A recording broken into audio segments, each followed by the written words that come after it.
예, 급여자료 회계 처리 보도록 하겠습니다. 급여자료 회계 처리는요, 인사급여 근로소득 관리 급여자료 회계 처리 화면이 있고요. 급여자료 회계 처리라는 개념은 급여자료 회계 처리 화면에서 일반 전표 입력 화면으로 전표 추가하는 이런 부분들입니다. 여러분들이 급여자료 입력 화면에 급여 대장을 작성을 하고 원천세 신고서 작성해서 홈택스에 제출을 했습니다. 전자 신고를 했는데 회계 전표에는 아직 반영이 안 됐기 때문에 이것을 회계 전표에 반영하는 과정이다라고 생각하시면 됩니다.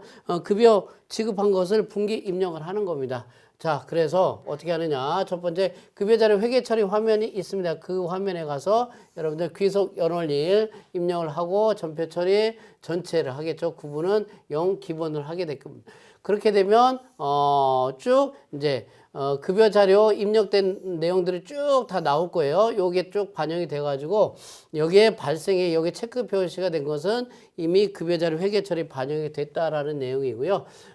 전표 발생일이는데, 이게 기본적으로 급여 대장상의 지급 연월일로 자동 반영이 되고, 물론 수정이 가능한데, 기본적으로 여기 보면 F7 분계 설정에 딱 보면 F7 분계 설정을 클릭을 하게 되면 요게 나와요. 기본 설정에 보면 여기 전표 발생일 설정이 있는데 여기에 기본적으로 지급월로 설정이 돼 있을 겁니다. 즉 뭐냐면 전표 발생일은 기본적으로 급여 대장상의 지급 연월일로 되고 있습니다. 그러다 보니까 요렇게 돼 있죠.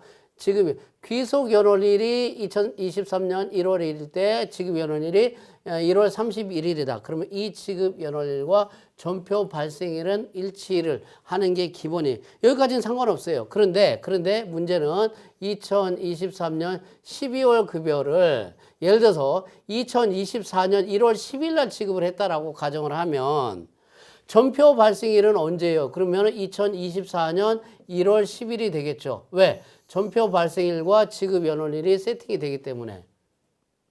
그러면 어떤 문제가 생기냐면 귀속 연월일은 귀속이 2023년 귀속인데 전표 발생은 2024년으로 가게 되는 이런 문제가 생긴다는 얘기. 그럴 때는 어떻게 하느냐? 이때는 이것을 수정해 줍니다. 2023년 12월 31일로 뭘로? 전표 발생일 요것들을 수정을 할 수가 있다라고 돼 있으니까 수정을 해서 그 해 회계연도, 귀속되는 회계연도에 맞춰줘야 된다는 얘기입니다. 이런 부분이 중요하고요. 여기에 전표 추가를 하게 되면 발생란에 요거 체크 표시가 된다는 거, 일반 전표 입력 화면에 전송이 되면서 그 회계 자료를 클릭을 해보면 우측 상단에 이렇게 원천이라고 표시가 되어 있는 것을 볼 수가 있습니다. 자, F7 분계 설정을 보면요. 공제 항목과 적용 내용 이런 부분들이 있는데 기본 설정하는 부분들은 그대로 해주면 됩니다. 급여 항목 적용 설정을 항목명으로 한다든가 계정별로 합산할 거냐 보통은 이제 차변 합산 그리고 대변 합산 이런 식으로 되어 있는데 차변에 보통 이제 급여 합산 이런 부분들로 하는 경우가 대부분일 거예요. 구분별 합산은 합산을 하지 않는다. 이런 부분들이 쭉 있고요. 공제 항목 설정이 이 부분이 뭐냐면 국민연금, 건강보험, 고용, 장기보험 이런 부분들로 하는데 이런 부분들로 공제가 되면서 기본적으로 적용 그리고 거래처, 계정과목 이런 부분들이 거래처는 이미 거래처 등록 화면에 등록을 좀 해놓는 게 좋습니다. 그래서 계정과목 설정을 할 때 이런 부분들 예수금을 하면서 거래처는 이렇게 반영이 될 수 있도록 하고요.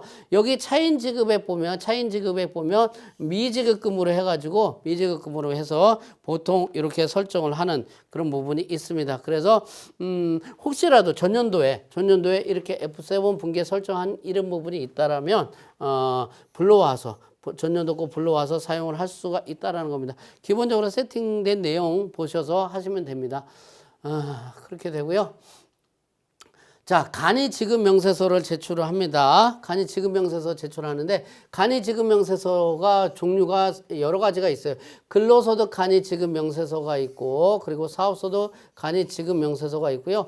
일용근로소득 지급 명세서가 있는데 자, 근로자하고 사업소득자한테 인건비 등을 지급을 하게 되면 우리는 급여자를 입력해서 입력했고 원천세 신고했고 그리고 홈택스, 위택스에 다 신고를 했지만 지급명세서를 또 별도로 제출을 해줘야 돼요.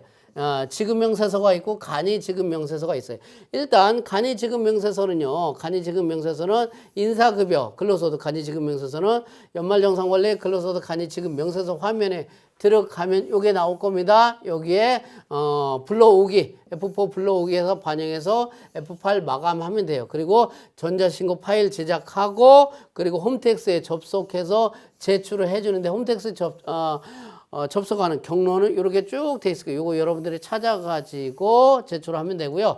사업소득 간이지급명세서, 근로소득 간이지급명세서는 1년에 2번 하지만 사업소득이라든가 이런 근로소득의 경우에는 매달 다음 달 10일까지 제출을 하도록 돼 있는데 사업소득 간이지급명세서 요 화면에 들어가서 지급 연월을 입력한 후에 마감을 하면 자동적으로 작성이 되고 그리고 전자신고 파일 제작하는 거 파일 제작했으면 홈택스에 접속해서 제출하는 부분들 이런 부분들 그리고 일용근로소득의 경우에 일용근로소득 관리 일용근로소득 지급명세서 화면이 있어요. 여기에 지급월이라든가 제출 연월을 입력한 후 불러오기 하면 다 자동적으로 작성이 되면서 F7 마감을 한다는 얘기예요. 그리고 일용직 전자신고 화면에서 전자신고 파일 제작하고 홈택스에 접속해서 제출하는데 다 대부분 다 이제 근로소득 간이지급명세서 원천징수 이행사항 신고서도 마찬가지고요. 간이지급명세서 또는 지급명세서 화면에서도 이미 작성된 파일 내용들을 데이터들을 자동적으로 불러오기 때문에 마감하고 그리고 나서 그 지급명세서를 전자신고 파일 제작하고 그리고 홈택스에 들어가서 파일 제출하는 거 이게 패턴이 원천세 전자신고 파일 제작 그리고 홈택스, 위택스에 제출하는 이 부분과 패턴이 똑같아요. 그래서 여러분들이 이 내용을 그대로 따라서 정리하면 되니까 저는 이렇게 간략하게 정리를 해놓습니다. 주의할 건 뭐냐면 이 부분이 간이지급명세서, 지급명세서 제출 기한을 굉장히 주의해야 된다는 얘기. 이 제출 기한을 놓쳐서 미제출하게 되면 또는 지연 제출하게 되면 가산세가 부과된다는 얘기예요. 자, 근로소득 간이지급명세서는 언제 한다고 해서 1년에 2번 한다고 했죠. 상반기 1월부터 6월 거는 7월 말에 그리고 7월부터 12월까지는 1월 말에 이렇게 제출합니다.